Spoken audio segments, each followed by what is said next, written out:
eu querer para a vida dele. Nós oramos em nome de Jesus. Amém. Deus abençoe, irmão. Irmãos, passemos na mensagem desta manhã. Nós estamos continuando o estudo no livro de Malaquias, né? Malaquias? Gênesis, no livro de Gênesis. Estamos no capítulo 8, 9 e 10. Eu não vou ler esse capítulo porque toma tempo, né? A leitura dos textos toma tempo. Eu gostaria que os irmãos estivessem lendo em casa. Capítulo 8, 9 e 10. O capítulo 10 fala sobre a genealogia a partir de Noé. Né? Fala sobre os descendentes de Noé, etc. Mas capítulo 8 e 9 ainda vamos trabalhar a questão que a Cláudia iniciou no domingo retrasado e passado em relação ao dilúvio. No domingo passado, a Cláudia nos deixou dentro da arca, né? Ela nos conduziu, né, até dentro da arca. E alguns irmãos ficaram com medo de ser atropelados pelos animais que entravam na arca, né? Vamos até a arca. Hoje, irmãos, nós queremos continuar dessa parte da arca. A arca de Noé foi uma grande embarcação, um dos primeiros navios grandes, né? Ele equivalia mais ou menos a um dos nossos navios. Ele tinha 133 metros de comprimento, por 23 de largura, 13 de altura, com 3 metros, 3 andares, o porão e mais 2 andares. E era uma imensa embarcação. Hoje não chamaríamos de navio, diríamos que era uma chata, né? É um nome aí náutico para os navios quadrados, né? Que carrega entulho, carrega container. Mas esse era o tamanho da arca de Noé, 133 metros de comprimento por 23 de largura, 13 de altura, com 3 andares. A Bíblia não fala, mas nós imaginamos que o porão, a parte de baixo, o primeiro andar, foi dos animais, né?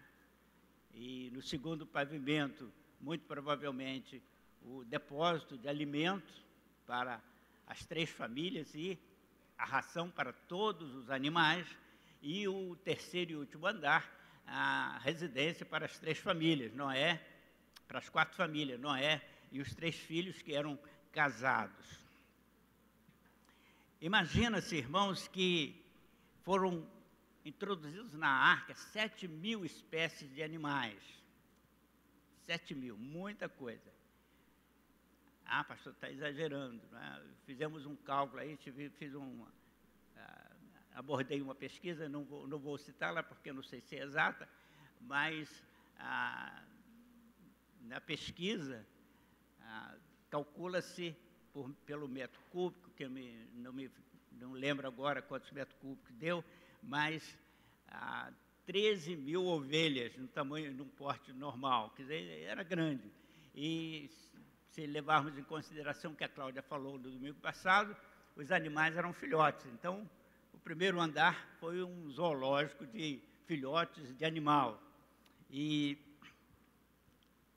Mas, irmãos, o que quero destacar é que a história de Noé, ela envolve 2 grandes tragédias, 2 trágicas inundações. A inundação da maldade. O mundo, naqueles dias, estava inundado pelo mal, pela violência, pela rebeldia, pela malícia, pela torpeza, a malignidade. O texto registra em Gênesis que a maldade do homem era total. E o homem só pensava mal diariamente. E essa é uma das razões porque Deus resolveu colocar um fim àquela situação. O número de homens e mulheres que se lembravam de Deus naqueles dias que seguiam os preceitos de Deus, que pronunciavam o nome de Deus, era quase nulo. De toda a população da Terra, irmãos, de todo o planeta, de toda a população da Terra, estimada já em milhares de pessoas, os fiéis, aqueles que estavam na presença do Senhor, se reduzia à família do patriarca Noé. Esposa, 3 filhos, 3 noras. 7 pessoas, sem contar Noé. 8 com Noé. Uma inundação de malignidade, de maldade. Quando a gente desvia o foco de nossa vista das páginas da Bíblia para a tela da televisão, o que leva o nosso coração a concluir? Que estamos vivendo uma situação muito parecida. Estava comentando com o Eunice semana passada, está difícil a gente assistir a televisão, porque ou o filme é violento, né, e agora eles deram para mostrar os filmes em que as pessoas se despedaçam todas, ou a gente vai para a reportagem e é mãe matando filho, filho matando mãe, e pai matando mãe, e essa situação toda deplorável, triste, estarrecedora. Hoje, não estou exagerando em dizer que o pensamento da humanidade, o pensamento da maior parte da humanidade, o pensamento dos homens é só para a inclinação do mal, diariamente, permanentemente. E a inundação das águas, a inundação da maldade, que deu origem ao dilúvio, deu razão ao dilúvio, e a inundação das águas. O planeta, irmãos, foi coberto pelas águas num dilúvio total. Há argumentação, há colocações, sinões. A Bíblia não diz que foi parcial. A Bíblia diz que houve o dilúvio. E pronto. E pelas próprias pesquisas arqueológicas hoje, alguns estudos sérios em relação à arqueologia, tudo leva a crer pela própria ciência arqueológica que o dilúvio foi, sim, senhores, total, completo, universal. Universal no sentido de planeta. E o dilúvio, irmãos, aconteceu como juízo divino sobre a humanidade. Não foi um cataclisma da natureza, uma situação de desequilíbrio da natureza, mas foi especificamente um juízo de Deus. E, meus irmãos, as águas cobriram a terra 15 côvados, 8 metros acima do pico mais alto. Diz o texto que as águas prevaleceram durante 360 dias acima do pico mais alto. O máximo que a água chegou foi a 8 metros acima do pico mais alto. Vou ler o texto, alguns textos que informam sobre isso. Gênesis 7, 1. Disse Deus a Noé: entra você e toda a tua família na arca, porque tenho visto que és obediente a mim e comporta-se em retidão, mesmo em meio a esta geração perversa. Abro aspas aí nessa leitura. Entraram na arca, então, Noé e 7 pessoas, 8, mas quero destacar o número 7. Noé e 7 pessoas, esposa, 3 filhos, 3 noras. Pessoas de corações limpos. Eles só entraram na arca porque eles tiveram a permissão de Deus, foram orientados por Deus, e Deus só deu essa orientação porque a vida deles, em meio àquela geração má, perversa, pecaminosa, violenta, era um coração puro, temente a Deus.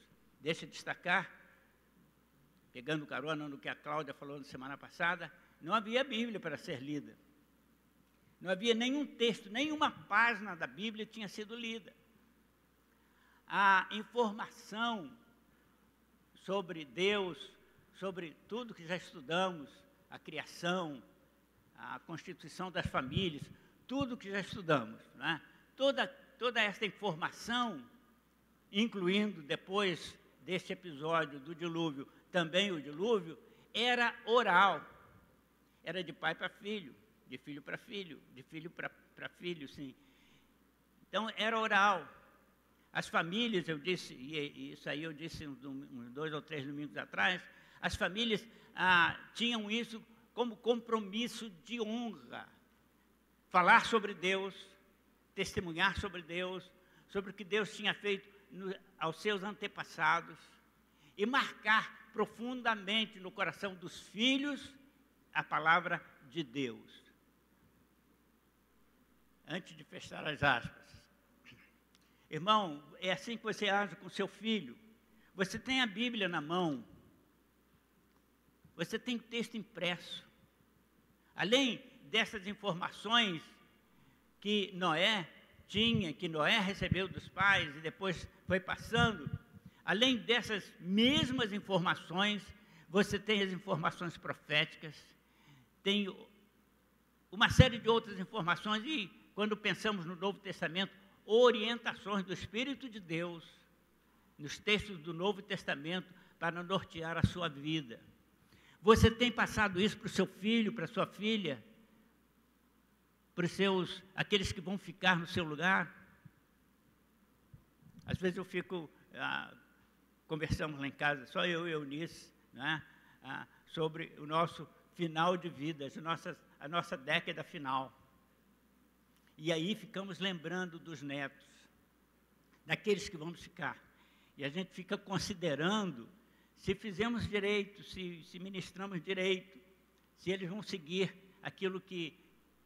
Se fomos eficientes na nossa informação a respeito de nossa fé em Deus, de nossa segurança em Deus.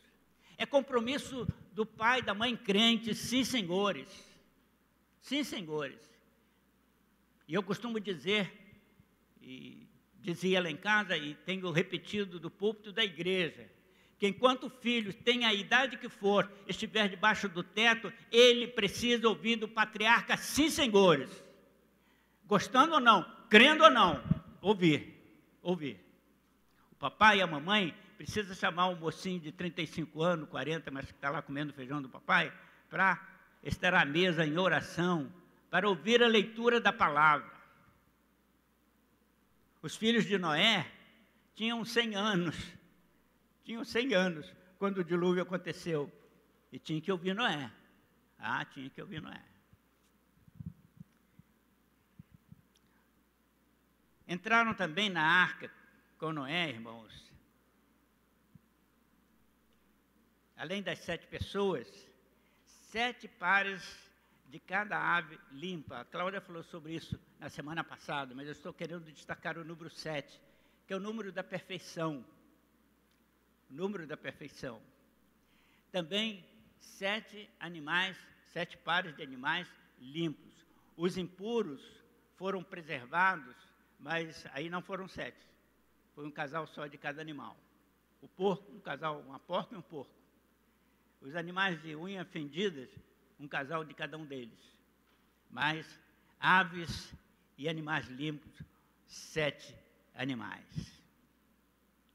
Estes animais, também como destacou a Cláudia, além de servir mais tarde, depois do dilúvio, como alimentos, porque depois que a arca pousou, Noé não tinha agricultura, não tinha como comer feijão, arroz, como comer batata, essas coisas, né? Mas tinha que comer carne para se alimentar, ele tinha que se alimentar. E aí foram, por isso 7, por isso um pouco mais avantajados, o número daqueles animais limpos que ele podia comer. Então, serviu de alimento, e mais tarde ainda, esses animais limpos serviram para o culto, para a adoração, quando estipulado no culto levítico, o cerimonial judaico. Continuando a leitura, capítulo 7, versículo 4 a 6. Vou repetir lá em cima só para fazer a ligação. Disse Deus a Noé: entra tu e tua família na arca, porque tenho visto que és obediente. Aí embaixo, versículo 4. Porque passados 7 dias, farei chover copiosamente sobre a terra, por 40 dias, 40 noites, e farei desaparecer da face da terra tudo o que criei. E fez Noé como Deus ordenou. Tinha Noé 600 anos quando o dilúvio d'água veio sobre a terra e a encobriu. E aconteceu que, passados 7 dias, choveu torrencialmente, por 40 dias e 40 noites, e as águas inundaram a terra. Isso aconteceu no ano 600 de Noé, no 2º mês, aos 17 dias do mês. Naquele dia, as comportas celestes se abriram, as fontes dos rios jorraram abundantemente e a terra foi inundada. Continuando agora no versículo 18, estou no capítulo 7, versículo 18 a 24. E as águas cresceram, se avolumaram sobre a terra, e a arca navegou sobre as águas. As águas alcançaram 15 côvados, 8 metros, acima do mais alto monte. E tudo na terra ficou submerso, e morreram todas as aves, todos os répteis, todo animal, todo homem, toda mulher que não estava na arca. Assim, foi destruída toda espécie de vida animal, toda espécie de ave, toda espécie de réptil, toda espécie humana e toda vida vegetal. Somente Noé, sua família e os animais que estavam recolhidos na arca sobreviveram, e as águas cobriram a terra por 150 dias, 5 meses de 30 dias. 5 meses. A impressão que temos, né, é que ele ficou ali alguns dias na arca. Irmãos, 5 meses. As águas prevaleceram. Choveu 40 dias e 40 noites, tudo inundou, a arca navegou. 40 dias e 40 noites, irmãos, a arca não navegou suavemente, com a família dormindo no balanço das águas, não. Foi tormenta, trovões, relâmpagos, vento, ondas altas, e as águas subindo, Imagine, irmãos, a situação trabalhosa, tendo que alimentar os animais, né, tendo que cuidar da rotina familiar.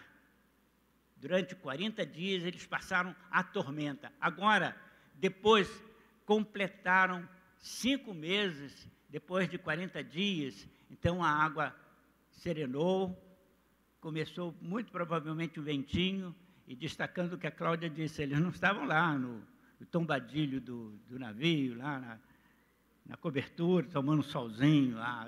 Não, estavam lá dentro a embarcação, a arca, só tinha uma janela lá em cima, que só foi aberta por ordem de Deus. Estavam confinados, fechados, trancados dentro da arca. 5 meses. 5 meses. Depois de 5 meses, depois de 150 dias, é que a água começou a baixar. Torno a abrir um parênteses aqui, irmãos, para um comentário. Deus deu 120 anos de prazo para que os homens ímpios deixassem seu modo ímpio de viver, se arrependessem, mudassem procedimento ímpio, procedimento impuro de viver.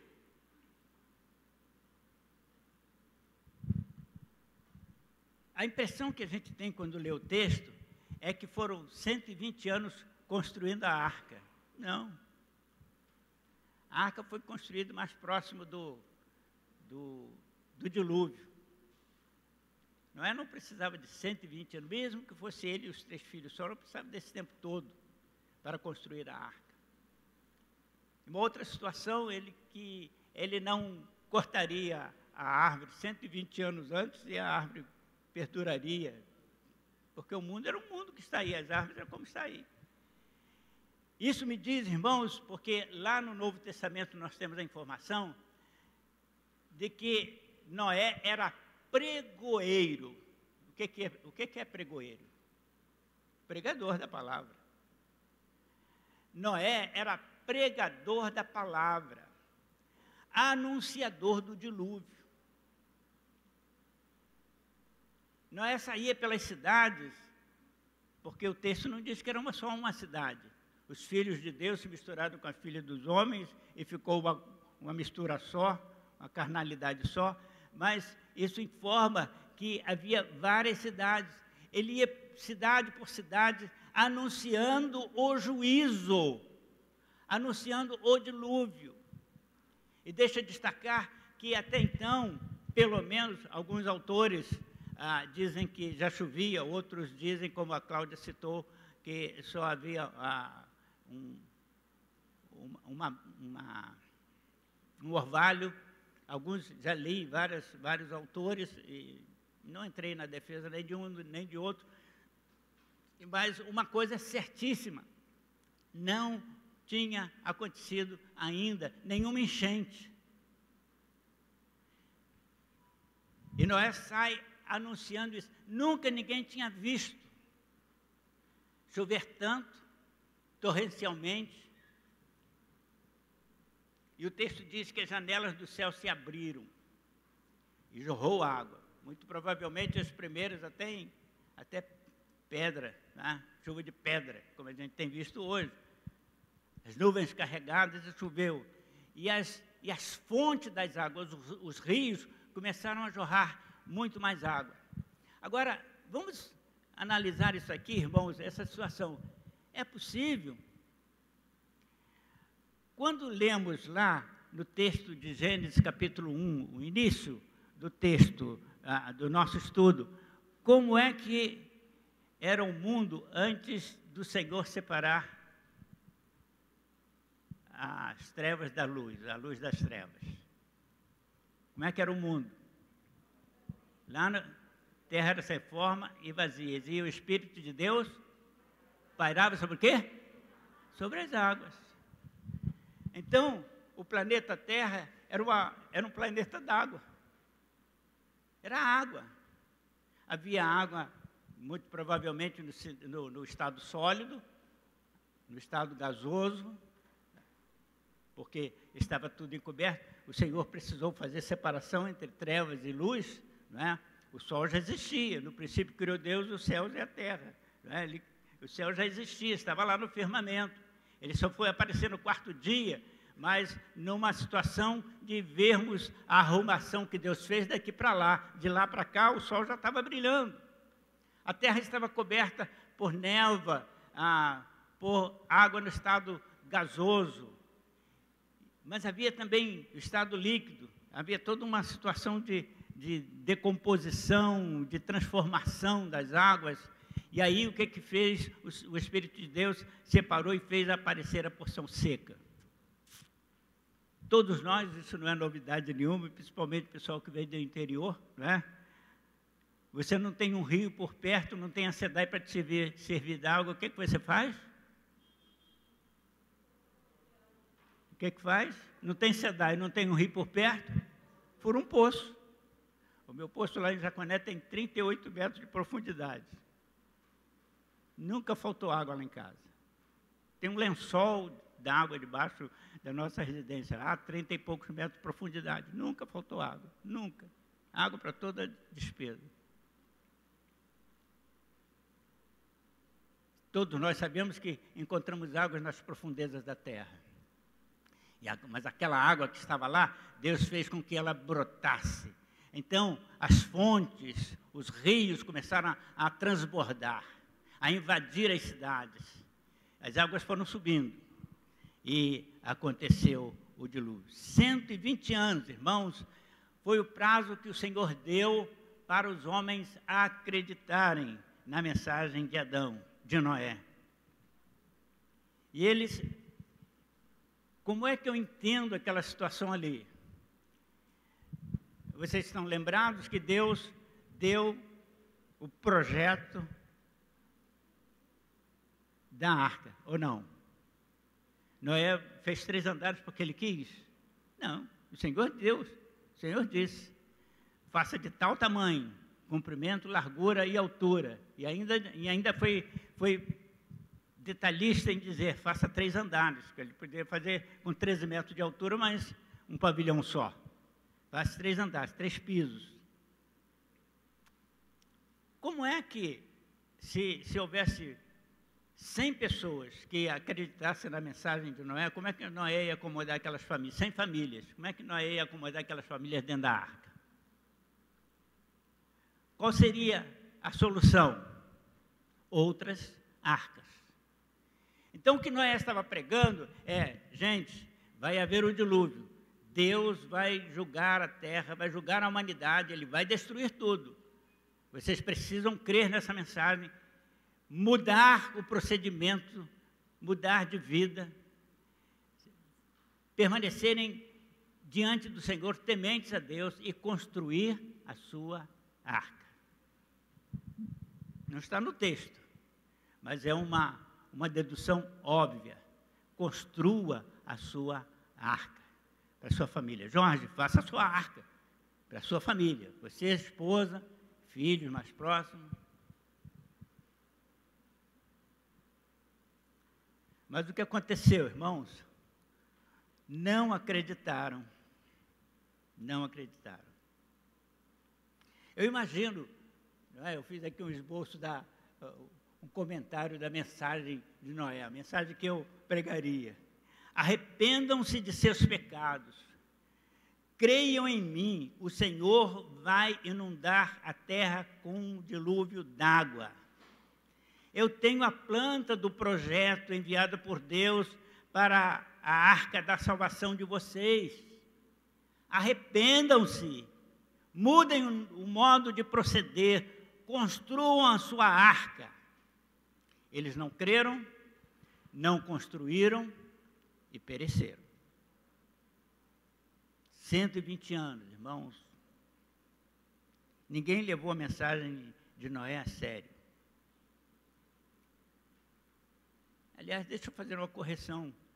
As 3 noras de Noé, né? Não eram da família de Noé, eram de famílias diferentes. As 3 noras, casadas com os filhos de Noé, elas acreditaram. E aí nós podemos, irmãos, eu poderia colocar isso lá na frente um pouquinho, que está me ocorrendo agora, mas eu vou colocar logo agora, para não esquecer e passar. Imagine aquelas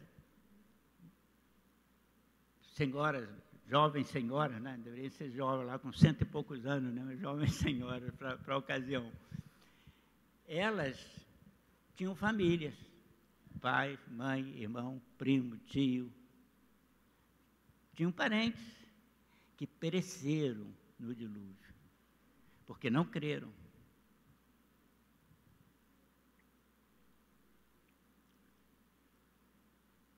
Eu quero chamar a atenção, irmãos, porque tem me incomodado muito ultimamente, da estatística aí do Covid, mortes por dia. Eu falei ontem, muito rapidamente, no final do MMA.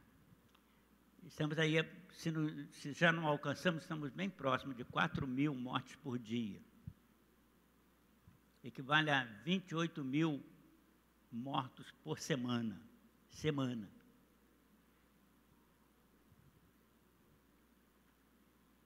Isso sem contar as outras enfermidades, acidentes, agressões, outro tipo de mortes, já seria o normal, não é? Da sequência normal. Só por essa enfermidade maligna. E aí, irmãos, destes 4.000 que vão morrer nessas 24 horas que estamos vivendo,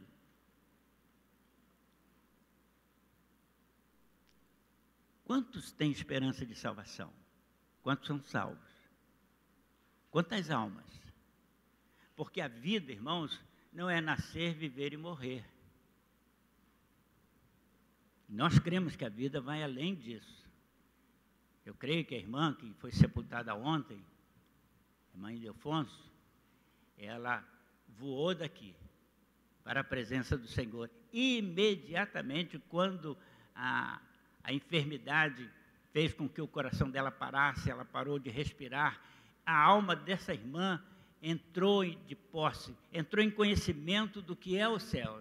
Quantas vezes ela ouviu o pastor falar, tentando descrever muito palidamente o que é o céu, ela entrou, e caramba, o pastor Joranias não disse quase nada sobre o céu, isso aqui é diferente, é maravilhoso.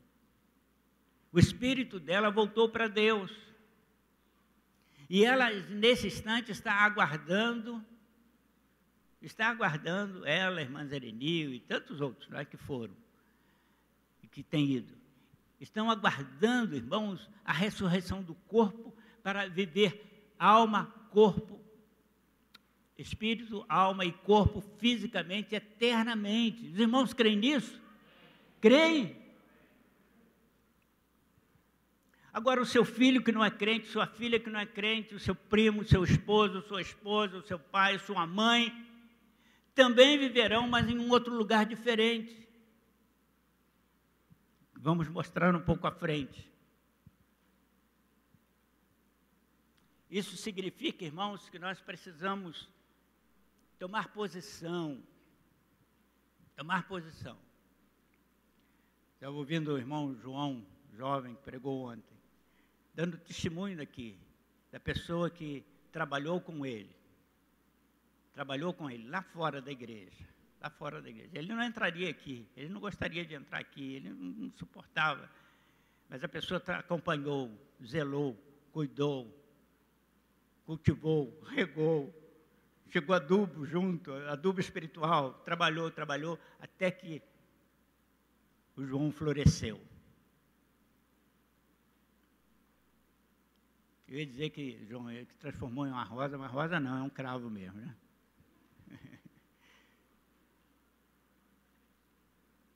Esse é o trabalho que temos que fazer, irmãos. Não precisamos sair como Noé, até podemos sair. Alguns têm saído. Nós podemos ajudar financeiramente para alguns irem. Mas independente do que você faz na igreja, ou se você foi, ou se você veio, irmãos, eu sou pregador da palavra há mais de 50 anos. Pastor há 50 anos, vou fazer agora. Mas independente do sermão no púlpito, porque eu sei que aqueles que vêm à frente, grande maioria daqueles que atenderam o meu apelo vindo à frente, não foi fruto do meu trabalho, daquela mensagem, às vezes até é, mas geralmente são vidas que já foram cultivadas, trabalhadas, só faltou um toque para ela tomar decisão. Então isso significa, irmãos, que eu preciso testemunhar com os meus, junto daqueles que lidam comigo. Então a gente fala com o porteiro do prédio, fala com o faxineiro, eu falo com o motorista do ônibus, com o trocador, com quem tiver a oportunidade de falar, eu vou falar. Mostrando que um juízo está à nossa frente. Mas deixa eu ir, irmãos, porque senão o tempo corre, né? 120 anos depois de Noé iniciar a pregação, com quantos anos Noé entrou na arca? 600 anos. 600 anos. Com quantos anos nasceram os filhos de Noé? Noé tinha quantos anos? Eu acredito que ele tinha mais filhos, mas aqueles que entraram na arca. 500 anos. Isso significa que Noé pregou 120 anos, antes dos filhos nascerem, Noé já sabia do dilúvio e já estava pregando, já estava anunciando. Tem algumas matemáticas que a gente faz aqui no texto, né, que lendo o corrido não se percebe. E agora, 120 anos depois, irmãos, os filhos que nasceram ouvindo Noé falando do dilúvio. Chegou um dia, lá numa década qualquer, Noé disse, olha, vamos começar a construir. Deus tocou no meu coração que a gente precisa construir. Foram procurar a madeira de golfe, não existe hoje, muito provavelmente o cedro.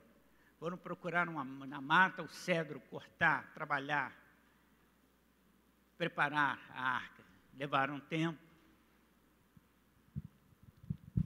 120 anos depois, irmãos, o Senhor dá uma outra ordem a Noé. Entra na arca. Não estava chovendo, não. Não começou a chover, trovejar, o tempo ficou fechado. Noé, entra na arca você e sua família. Os animais vieram, eles acomodaram, e Noé entrou e o Senhor fechou a arca. Quanto tempo antes? 7 dias. 7 dias. Guarda aí os 7 dias de Noé dentro da arca sem o dilúvio. Quando começou a chover, as águas pela primeira vez se avolumaram sobre a terra. As ruas das cidades se transformando em rios. Um tsunami cobrindo as casas. E eu imagino que aqueles que moravam mais próximo onde estava a arca, correram para lá. Foram bater a porta da arca. Mas ela já estava fechada por fora. E Noé, mesmo que quisesse abrir, irmãos, não podia abrir a arca, porque ele ia colocar a vida dele em risco. Porque como é que foi a arca? Como é que foi feita a arca? Quem lembra aí? A gente estuda aqui para aprender, irmãos. Madeira, o que mais que entrou na construção da arca? Betume. Betume só por fora? Betumarás por dentro e por fora. Betume por dentro e por fora.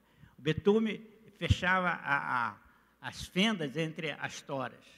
Mas a porta? Como é que Noé ia betumar a porta da arca por fora?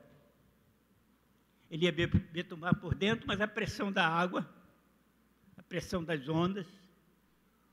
Quem fechou a arca por fora foi Deus. Foi Deus. E Noé não podia arrombar a porta. Eu imagino que a porta abrisse assim, né? Igual porta de avião, né? Já a porta de avião, não, o escape do avião, né? Que abre a porta e já aparece o escorrego para a pessoa sair do avião.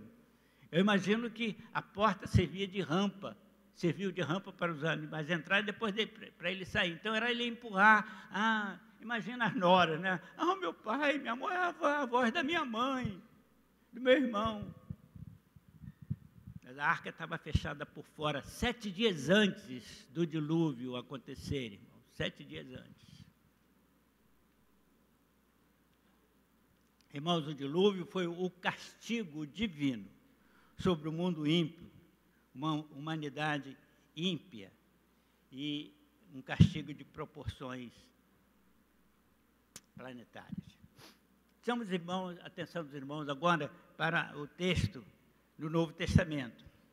O apóstolo Pedro, em sua carta à igreja cristã, ele diz que Deus julgará o mundo inteiro, novamente. Destruirá as obras construídas pelos homens. E ele vai destruir com um incêndio devastador. Todo o planeta, irmãos, todo o planeta ficará em chamas. O planeta Terra vai pegar fogo, todo ele. Tal como no julgamento de Noé, em que o Senhor cobriu a terra com as águas. Deixa fazer vocês voltarem lá atrás, para lembrar que ninguém acreditava que tal coisa pudesse acontecer, porque nunca tinha acontecido.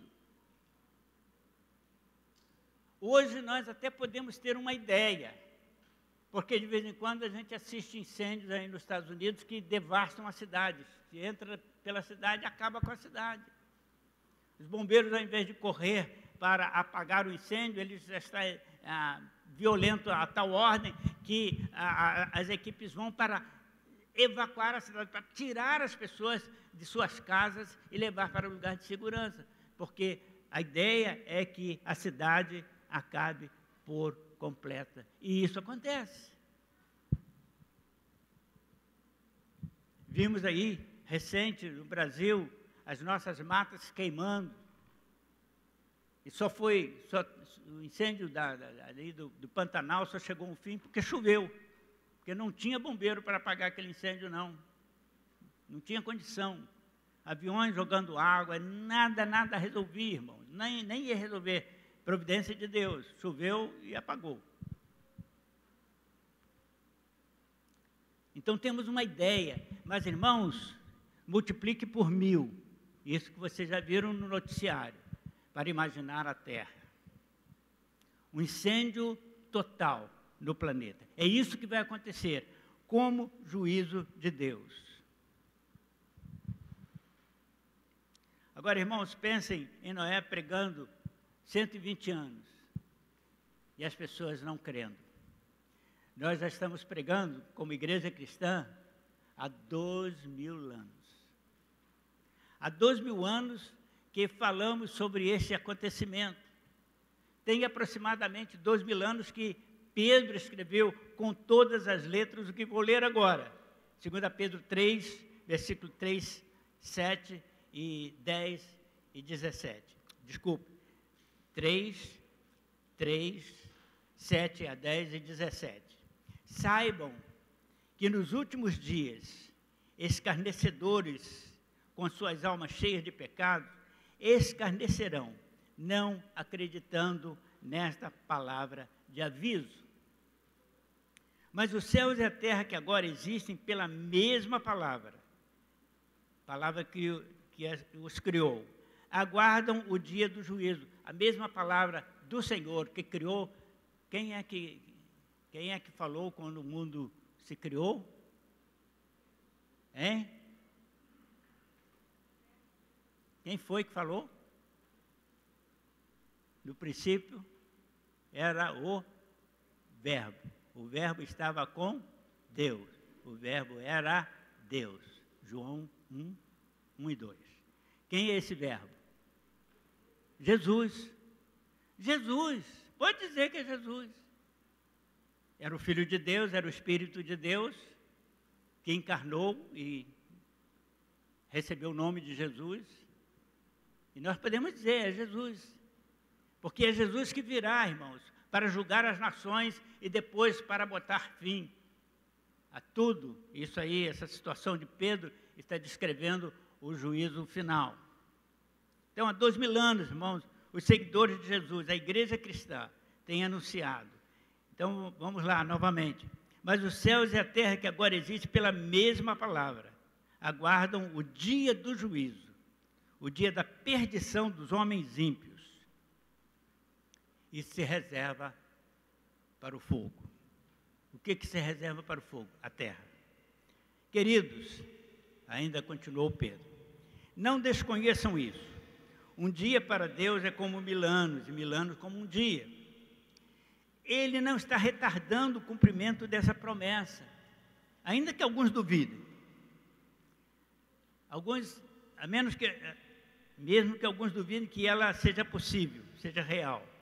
Mas Deus está sendo longânimo, não querendo, e aí me dirijo muito provavelmente a alguém que ainda não foi salvo pela mídia, não querendo que você se perca, mas que se arrependa e seja salvo do juízo. Mas o dia, continuou Pedro, mas o dia do Senhor chegará sem aviso, repentinamente, no qual o céu desaparecerá com impetuoso estrondo, e os elementos ardendo se desfarão, e a terra e as obras que nela há se queimarão. Está lá em Pedro, irmãos.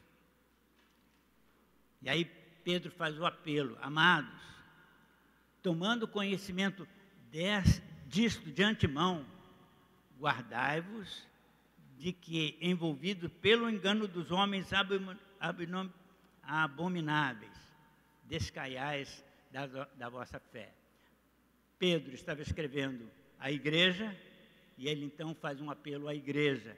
E eu anotei o texto, está lá, de capítulo 3, o versículo 17, para me dirigir aos irmãos. Amados, tomando conhecimento destas coisas, de que essas coisas acontecerão, guardai-vos de que, envolvidos pelo engano dos homens maus, abomináveis, corruptos, perversos dos nossos dias, descaiais da vossa fé. Ele não falou perda de fé, não. Ele não falou perda de fé, ele falou descair, mudar o nível da sua fé. Tem alguns irmãos que são salvos, mas a fé desse irmão, o que esses irmãos creem na Bíblia, o desprezo deles, o abandono deles pela Bíblia, é tão grande que ele está quase perdido.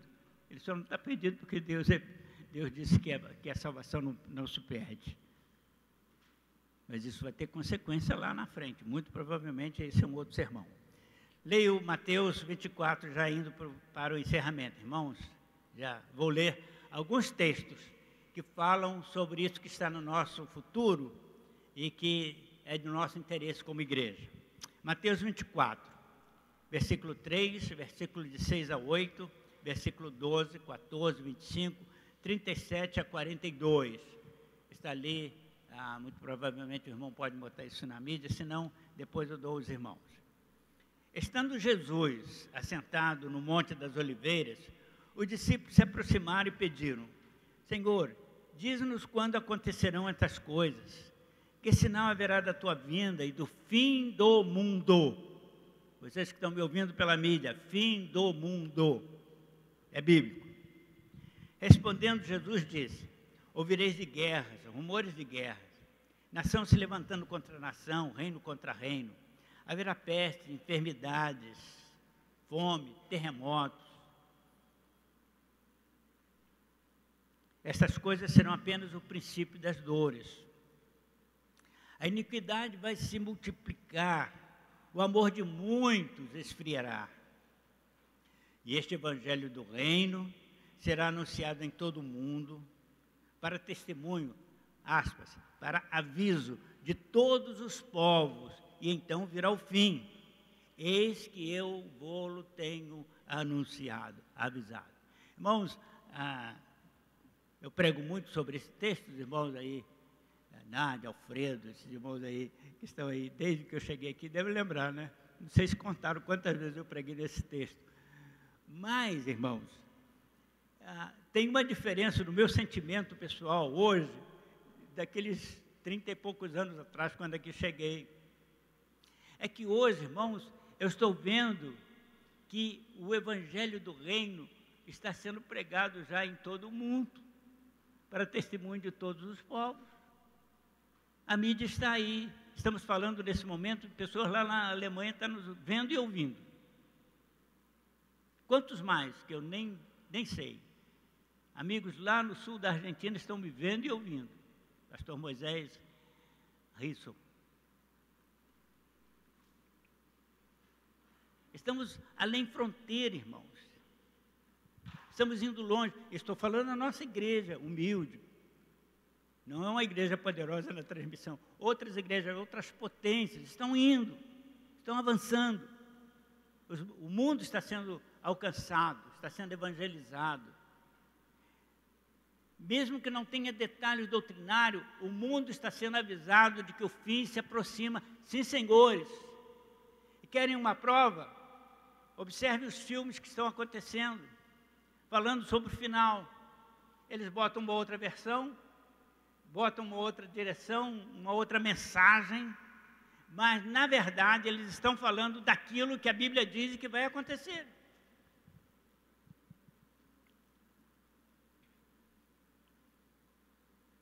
A vinda do Filho do Homem, continuou Jesus, acontecerá como nos dias de Noé. Porquanto nos dias que antecederam o dilúvio, as pessoas comiam, bebiam, festejavam, até que Noé entrou na arca e nem perceberam que o dilúvio iria começar e matar a todos. Exatamente assim será na vinda do Filho do Homem. Palavras de Jesus.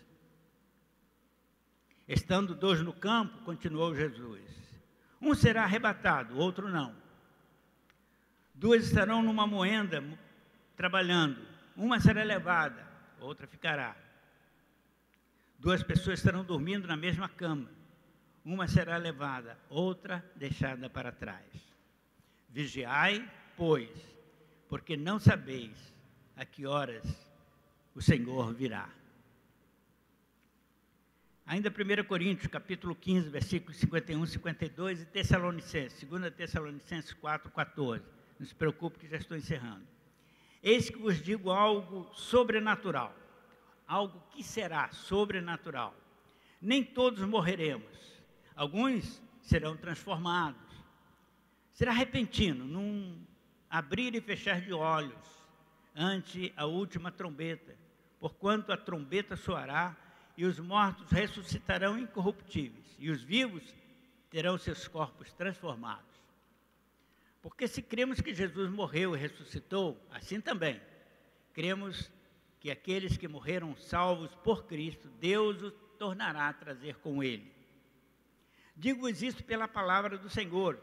Quem estava escrevendo isso aqui era o apóstolo Paulo, né?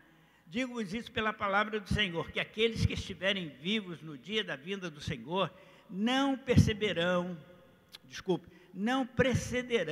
os que estiverem mortos, porque o Senhor descerá do céu com alarido, voz de arcanjo, ao som de trombetas celestes, e os que tiverem morridos, salvos, ressuscitarão, e então os vivos serão transformados e arrebatados juntamente com eles para o encontro com Cristo nos ares, e estaremos para sempre com o Senhor. Vocês creem nisso, irmãos? Creem?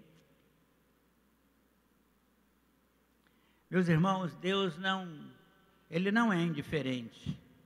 Ele não está alheio ao que está acontecendo no mundo. Pensa que Deus não sabe da pandemia aqui no Brasil, no mundo? Sabia, Ele sabia bem. Milhares de anos antes de acontecer, do vírus surgir, Ele já sabia. Deus sabia, tinha lá no controle dele, que salvos iriam para a eternidade via vírus Covid-19. Foi apenas uma porta, irmãos, uma porta. A porta que levou para a eternidade. Mas eles estão vivos com o Senhor, porque o Senhor, como já disse algumas vezes, Deus tem tudo sob controle. Ele está vendo, irmãos, a maldade se multiplicar. Ele está vendo o mundo se enchendo de violência. Ele está vendo o amor de muitos crentes se esfriando nessa pandemia, porque ficaram meses sem vir à igreja, desacostumaram, vinham à igreja não para adorar a Deus, mas pelo costume de vir. Aprenderam quando crianças e ficou na rotina. Domingo é dia de ir para a igreja, vamos lá. E agora se desacostumaram, e o amor de muitos, diz o texto, estará esfriando, e o Senhor sabe disso. Ele está ciente de tudo, irmãos, e se importa sim com o que está acontecendo. Deus está se importando sim com a pandemia que está matando. Ele sabe da intolerância dos homens em relação ao povo dele. Ele sabe que as pessoas nos olham de forma atravessada, porque somos servos do Senhor. Ele sabe da perseguição religiosa contra os filhos dele. Isso em alguns países aí está acontecendo, e pessoas estão morrendo porque dão testemunho do Senhor. Ele percebe a perversão moral que contamina, qual erva daninha, perigosa, a sociedade onde a igreja está situada, irmãos. essa erva daninha está entrando nas nossas famílias, nos nossos lares, nas nossas igrejas, entrando na igreja através das famílias, dos lares. E a gente precisa cuidar disso. Por que o pastor está falando? Porque houve ocasião em que a igreja, que o pastor da igreja olhava e disciplinava, controlava, ajudava na disciplina ética cristã. Hoje está difícil, porque as famílias encobrem, as famílias botam pedra em cima. Então é você, patriarca, você, matriarca, que tem que cuidar disso. Sim, senhor, sim, senhora, para o Senhor. Não é cuidar para mim, não, mas para o Senhor. Por muito tempo eu fiquei preocupado, porque a Bíblia diz que eu responderei diante do Senhor pelas almas que eu cuidei. Mas agora eu estou pensando que também os patriarcas vão responder pelas almas que estão lá, junto dele, que ele precisa responder por elas. Irmãos, não interprete a paciência divina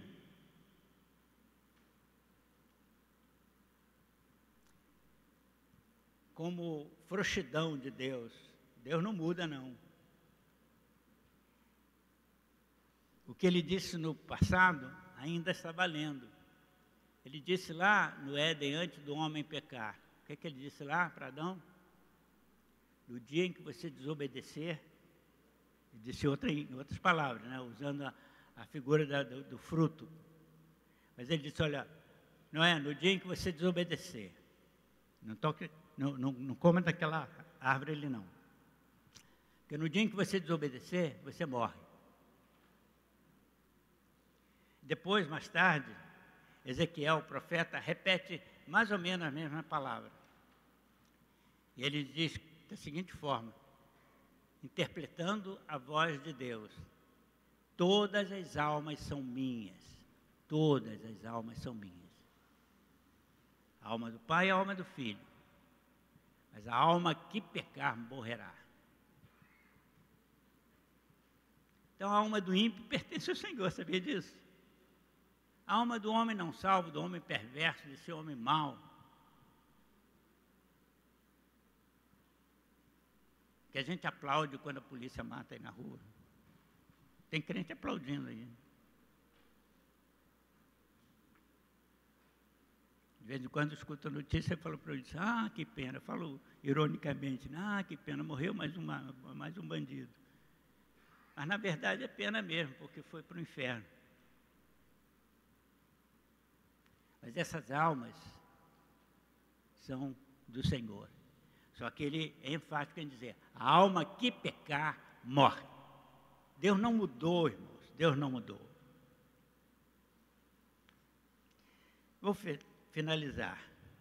Capítulo 8 de Gênesis, não vou comentar não, mas Deus lembrou-se de Noé, dos animais. Vou comentar sobre isso, é o domingo, né? Ainda sou eu ou você? É? Mas aí eu comento isso aqui, porque é pouca coisa. Deus lembrou-se de Noé, né? Essa lembrança de Deus, eu quero comentar isso aí. E eu farei, irmãos, no próximo domingo. Está aqui já prontinho para o próximo domingo. Não vou avançar para não prejudicar os irmãos. O que eu quero destacar, irmãos, quero pontuar aí, é que, tal qual Deus puniu o homem ímpio, violento, mau, perverso, pecador, criminoso, desobediente antes do dilúvio, tal e qual Ele o fará novamente.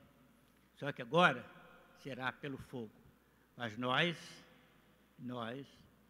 para nós está reservado o quê? Um novo céu e uma nova terra. Um novo céu.